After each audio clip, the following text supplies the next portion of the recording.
There is an object that haunts the corridors of history, an artifact of such profound and calculated cruelty that it transcends the simple category of furniture. It is a chair, a seat of judgment, yet its construction materials were not sourced from the forests of Lydia or the workshops of Babylon. It was not padded with wool from the high plains or covered in silk from the distant east. This chair, the throne of a judge in the mighty Persian Empire, was upholstered in the tanned and stretched skin of a human being. The skin belonged to the very man who had previously occupied the seat, a judge named Cisamnes.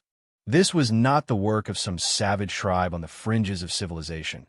It was a deliberate act of statecraft, conceived and executed by one of the most powerful men in the ancient world, King Kambises II, son of Cyrus the Great.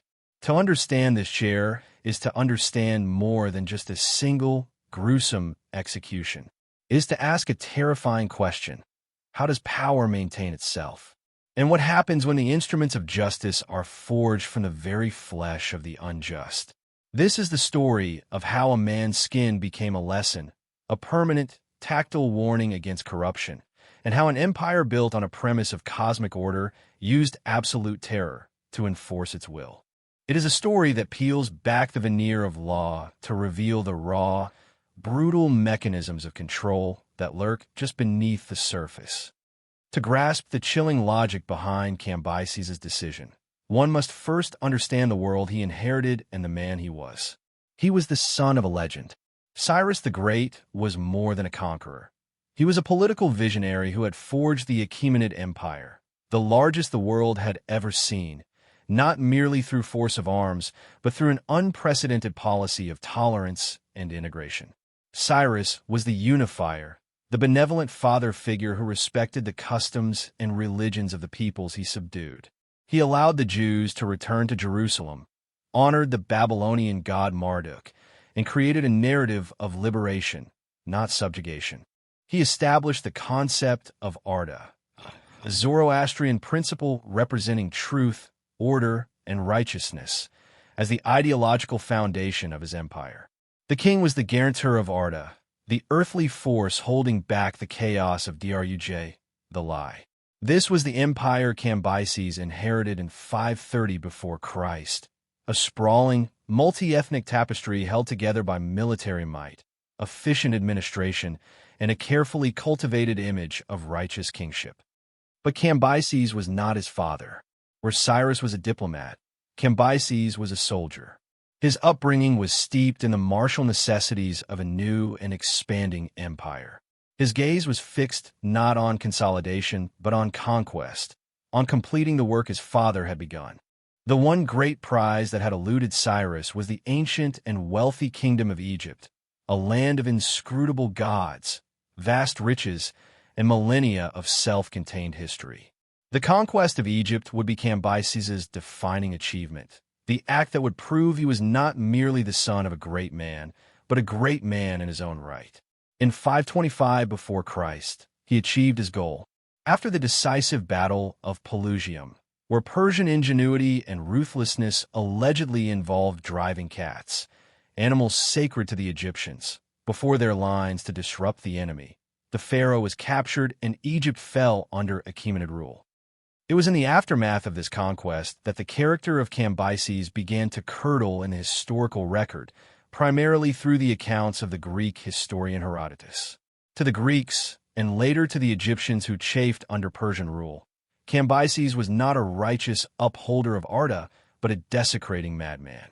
Herodotus paints a portrait of a king unhinged by his own power, a paranoid tyrant prone to fits of uncontrollable rage and blasphemous cruelty. He tells of Kambises mocking Egyptian religious rites, stabbing the sacred Apis bull in a fit of pique, and ordering the mummy of the former pharaoh Amasis to be exhumed, scourged, and burned, an act of ultimate sacrilege to Egyptian belief. He was said to have murdered his own brother, Bardia, out of jealousy, and his own sister wife by kicking her in the stomach while she was pregnant. These stories, whether entirely factual or the product of hostile propaganda, created the image of a monarch teetering on the brink of insanity, a man for whom violence was not just a tool of state, but a personal indulgence. Yet, To dismiss Kambises as simply mad is to miss the terrifying logic that may have underpinned his actions. The Achaemenid Empire was not a monolith. It was a vast network of satrapies, provinces ruled by governors who wielded significant power. The king's authority, while absolute in theory, was dependent upon the loyalty and integrity of this administrative class. The greatest internal threat to the empire was not rebellion from the common folk, but corruption from within. A governor skimming taxes, a general plotting a coup, or a judge selling justice. These were the cancers that could rot the empire from the inside out. For Kambises, maintaining control over this sprawling domain, especially while campaigning far away in Egypt, required a system of absolute, unquestioning obedience. And fear, he may have concluded, was a far more reliable motivator than love or respect. The tales of his madness, even if exaggerated, served a purpose. A predictable king can be managed. An unpredictable, wrathful, and seemingly deranged king inspires a unique and paralyzing terror. His rages were not just emotional outbursts. They were political instruments. Within this imperial structure, the royal judges held a position of singular importance. Appointed by the king, they served for life unless removed for misconduct. They were the ultimate arbiters of the law, the human embodiments of Arda. Their role was to ensure that the king's justice was applied fairly and impartially from the shores of the Aegean to the banks of the Indus. Their incorruptibility was not merely a professional expectation. It was a pillar of the empire's ideological legitimacy. If the king's judges could be bought, then the concept of Arda was a lie, and the entire imperial project rested on a foundation of hypocrisy. It was a risk Kambises could not afford. The integrity of his judges was paramount, and any breach would have to be treated not as a simple crime, but as an act of treason against the cosmic order he was sworn to uphold. Into this high-stakes world stepped Cisamnes. He was not born to the throne of judgment, but had earned his place through a long career of service. He was one of the 7 esteemed royal judges, a man of immense prestige and power. He would have lived a life of extraordinary luxury, residing in a fine house in one of the imperial capitals like Susa or Babylon, attended by servants and courted by those who sought his favor. His robes of office would have marked him as a man set apart, a living symbol of the law. He would have been learned, eloquent, and deeply versed in the intricacies of Persian legal tradition. To the public, he was an unassailable figure, a man whose word could determine the fate of fortunes, freedoms, and even lives. For years, he likely performed his duties with diligence. He passed sentence on thieves and murderers, settled disputes between powerful nobles, and interpreted the king's decrees. He was a vital cog in the great machine of the Achaemenid state. But power, especially when held for a long time, has a corrosive effect. The constant exposure to wealth, the endless entreaties from supplicants, the subtle and overt temptations that come with high office, they can wear away at the strongest principles. Perhaps Cisamnes grew complacent, believing his position rendered him untouchable.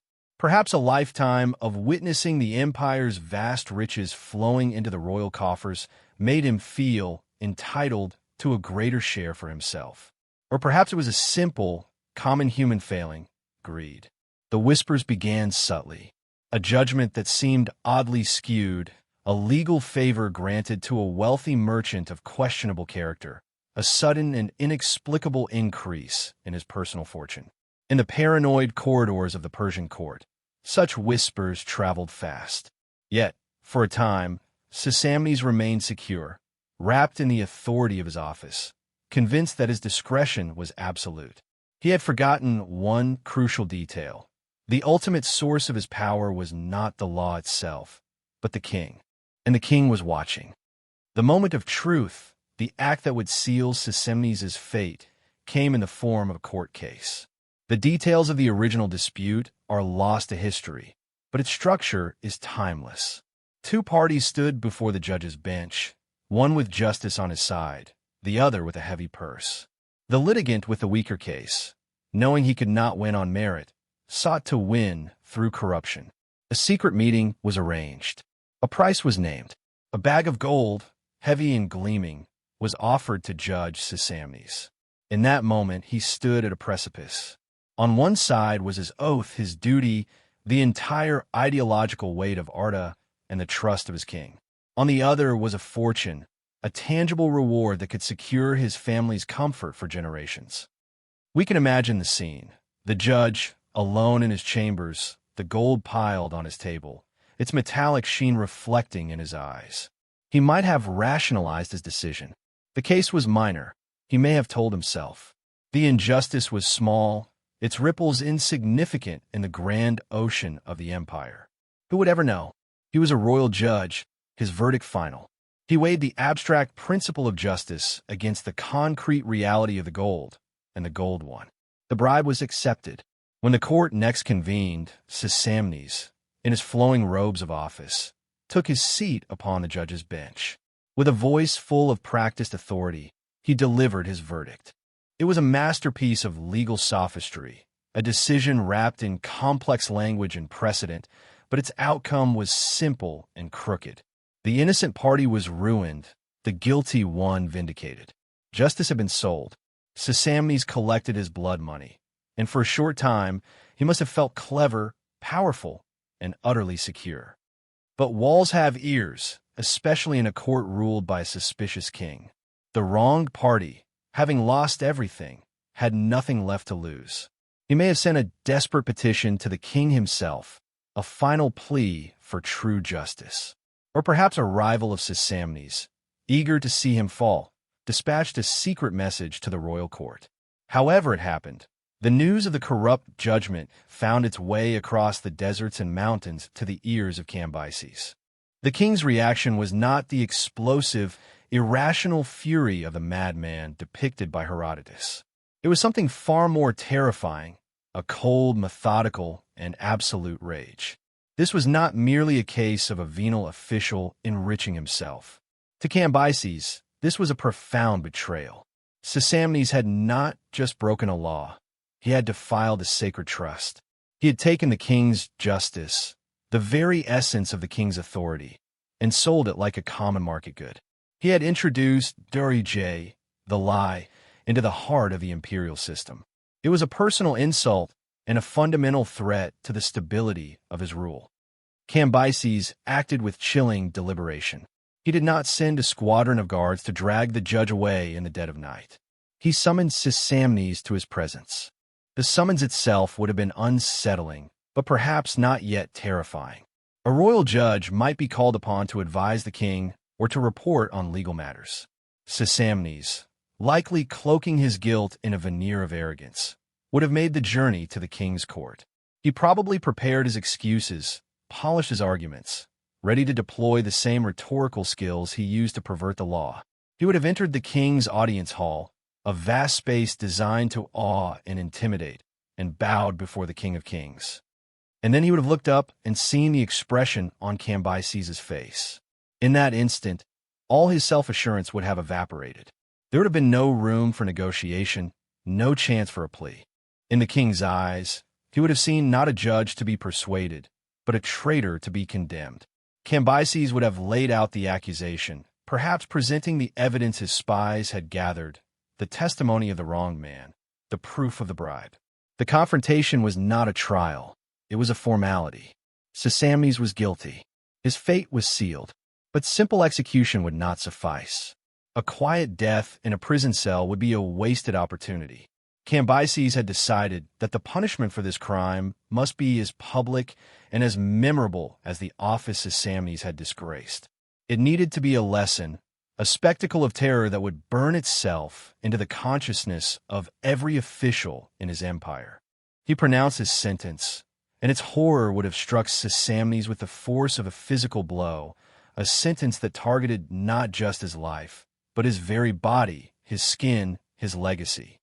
The fall of Cisamnes was as swift and total as his rise had been long and laborious. One moment he was a royal judge, a pillar of the community. The next he was a condemned prisoner.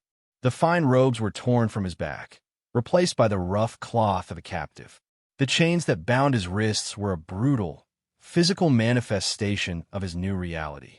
He was cast into a dark, squalid cell, a place devoid of the comforts and deference that had defined his existence. The psychological shock must have been profound. In the echoing silence of his prison, the enormity of his miscalculation would have crashed down upon him. The gold he had accepted now seemed like a pittance, a fool's price for his own life and dignity. His days, or perhaps only hours, leading up to the execution would have been a torment of the mind that rivaled the physical torment to come. There would have been no recourse, no appeal. In the Achaemenid system, the king's word was final.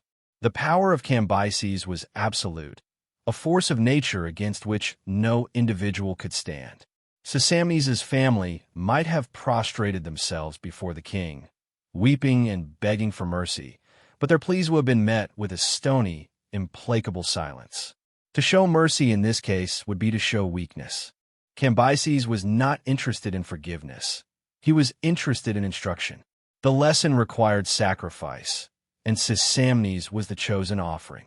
The other judges, the satraps, the courtiers, they all watched from a distance, their faces masks of feigned loyalty. Inside, they were frozen with a new and potent fear. They saw in Cisamnes' fate a reflection of their own vulnerability. Any one of them could be next. The atmosphere in the capital would have grown thick with paranoia. Officials would have started to scrutinize their own past actions, wondering if some long-forgotten indiscretion might be brought to light. The king's message was already taking root before the punishment had even been carried out. For Cisamnes, the psychological toll would have been devastating. He was no longer a man of intellect and authority, but a creature reduced to primal fear. He would have replayed the moment of his crime over and over in his mind, cursing his own greed. He might have prayed to Ahura Mazda, the great god of truth and light, begging for a deliverance that he, a purveyor of the lie, did not deserve. The dread would have been a physical thing, a sickness in his stomach, a cold sweat on his skin, the very skin that he now knew was forfeit. The true horror of Kambises' sentence was its unimaginable nature. Death by beheading or hanging was a familiar fate for traitors. But flaying, to be skinned alive, was a punishment of a different order of cruelty. It was a slow, agonizing process designed to maximize suffering, to turn the human body, the vessel of identity, into a screaming ruin. This was the fate that awaited him, and the anticipation of it was a unique and relentless form of torture. He was trapped in a nightmare from which there was no waking, counting the hours until his identity would be methodically and brutally peeled away from him. The day of the execution dawned like any other, but the air in the city was charged with a grim anticipation. This was not to be a hidden affair. Kambises intended it as a public spectacle, a mandatory lesson in civic virtue. A platform would have been erected in a public square, a stage for the gruesome drama that was about to unfold. The crowds gathered, a morbid mix of the curious, the vindictive, and the terrified. Officials and nobles would have been required to attend, their presence a silent affirmation of the king's justice. They were not just spectators. They were the intended audience for the sermon that was about to be delivered in blood and pain. Cisamnes was dragged from his cell and paraded through the streets. The man who was once greeted with bows of respect was now met with a wall of silent, staring faces. He was stripped naked and bound tightly to a wooden board on the platform, his body exposed and vulnerable. The executioners stepped forward. They were not brutish thugs, but professionals, specialists in their horrific craft. They would have carried knives of obsidian or sharpened bronze, their blades honed to a razor's edge. Their work required precision. The process began. A hush fell over the crowd, broken only by the sounds of the city and the first, choked cry from the condemned man. The executioner made the first incision, perhaps at the feet or the hands. The blade sliced through the epidermis, the dermis, separating the skin from the muscle and fascia beneath. It was a slow, deliberate procedure. The goal was not to kill quickly, but to remove the entire hide in one piece, if possible. With each cut, With each pull of the skin away from the raw flesh, Cisamnes would have experienced a pain that defies language. It is a pain that overwhelms the senses, that short-circuits the brain, a fire that consumes every nerve ending. The body's entire surface becomes a single, massive wound. From his vantage point, perhaps seated on a temporary throne, King Kambises watched. His face, as recorded by the legend, was impassive, a mask of cold authority. His presence was crucial. It elevated the event from a barbaric butchering to a solemn act of state policy. He was not just punishing a man, he was purifying his kingdom. He was demonstrating, in the most visceral way imaginable, the consequences of betraying Arda. He was showing his subjects the price of the lie. The screams of Cisamnes were the soundtrack to his lesson. The sight of the man's living, bleeding musculature being exposed to the air was the visual aid. For Cisamnes, consciousness would have become a flickering, hellish torment. Moments of blinding, crystalline agony would have alternated with periods of shock-induced delirium. He might have seen images of his past life, his children, his comfortable home, the face of the man he had wronged, the glint of the gold he had so foolishly accepted. His world had shrunk to the searing path of the knife and the horrifying sensation of his own body being disassembled while he was still inhabiting it. His death was not a single event, but a protracted process of dissolution. He died, not when his heart finally stopped from shock and blood loss, but with every inch of skin that was peeled away, a gradual, agonizing erasure of his physical self. Finally, after an eternity of suffering, his body could take no more. Silence fell upon the platform. The screaming stopped, but the work was not yet finished. In the immediate aftermath, a profound and fearful quiet settled over the square. The crowd dispersed, not with the boisterous energy of a holiday, but with a somber, shaken demeanor. They carried the image of what they had seen back to their homes, into their lives. The lesson had been delivered, but for Kambises, the spectacle was only the first part of his masterwork of terror. The mortal remains of Cisamnes were now the property of the state, a raw material to be repurposed. The flayed corpse, a grotesque sculpture of muscle and sinew, was likely disposed of unceremoniously, a final insult to a man who once commanded immense respect. It was the skin that was precious. The king gave his next order, one that pushed the boundaries of cruelty into the realm of the truly diabolical. The skin of Cisamnes was not to be discarded. It was to be preserved. It was handed over to tanners, artisans who normally worked with the hides of cattle or goats. They would have subjected the human skin to the same gruesome process, scraping away the remaining fat and tissue, soaking it in brine or urine to halt its decay, and then treating it with tannins from bark or alum to render it into a durable, flexible leather. This transformation was the ultimate act of dehumanization. Cisamnes the man, the judge, the father was gone. What remained was an object, a piece of hide, its pores and imperfections a permanent record of the agony of its former owner. The process stripped him of his humanity, reducing him to the level of a slaughtered beast whose pelt was being harvested for use. This was not a cover-up, it was the opposite. It was a calculated act of memorialization. Kambises did not want the crime or the punishment to be forgotten. He wanted it to be permanent. While the story of the execution would spread through whispers and tales, becoming a legend of terror throughout the empire, the king desired a more tangible, more intimate reminder for those who truly mattered, the other judges. The power of this act lay not in its secrecy, but in its meticulous and horrifying transparency. It was propaganda written not on papyrus, but on the flesh of a traitor. The final act of this chilling drama was the most twisted of all. Once the human leather was cured and prepared, Kambises summoned another man to his presence, Otanes, the son of the executed judge Cisamnes. The young man would have approached the king with absolute terror, likely believing he was to share his father's fate. But Kambises had a different plan for him. In a stroke of what could be seen as either supreme magnanimity or unparalleled psychological cruelty, the king appointed Otanes to fill his father's vacant seat. He was to become the new royal judge. Then came the reveal. Otanes was led to the chamber, where he would henceforth dispense justice. There, in the place of honor, sat the judge's chair, his father's throne. But it had been altered. It was newly upholstered. The seat, the backrest, the armrests, all were now covered in a strange taut brownish leather. It was the tanned skin of his own father. Kambises, with cold composure, would have explained the situation to the horrified young man. He was to sit on this chair every day. He was to feel the texture of his father's skin beneath him as he listened to cases. He was to pronounce judgment while resting his arms on the physical remnant of his father's ultimate corruption and agony. The king's message to Otanes was explicit and unforgettable.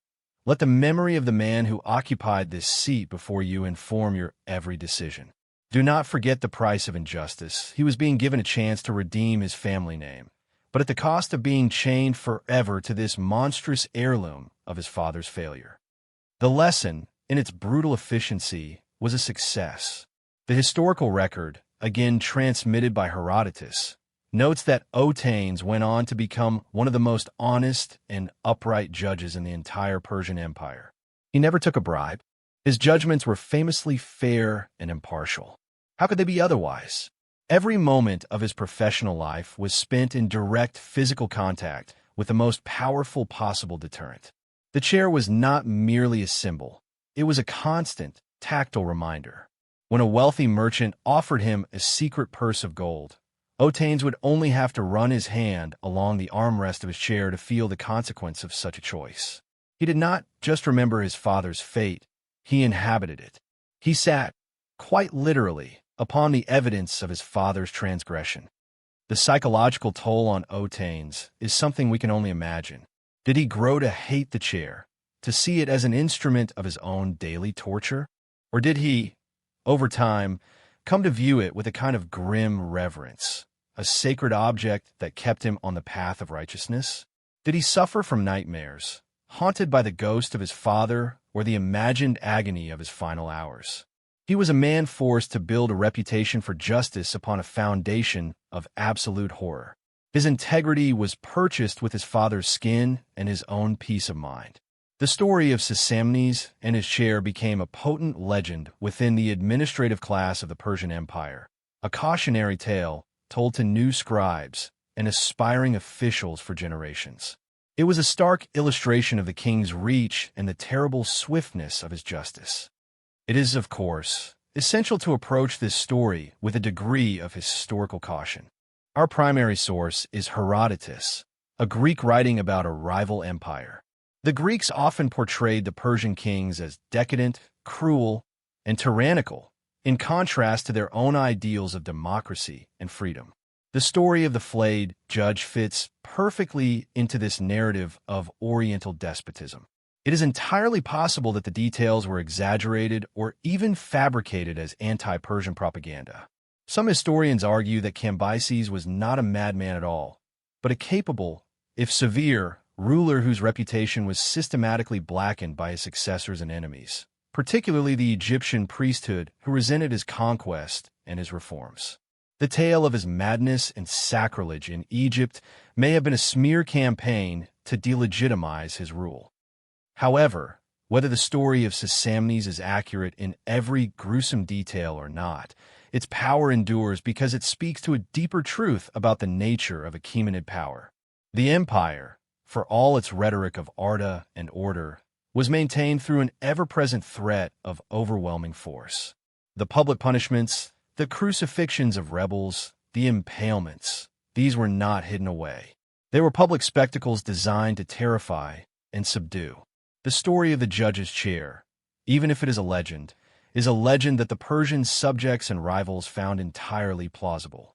It was consistent with a known pattern of calculated terror used as a tool of imperial administration. The story survived because it felt true to the character of the regime.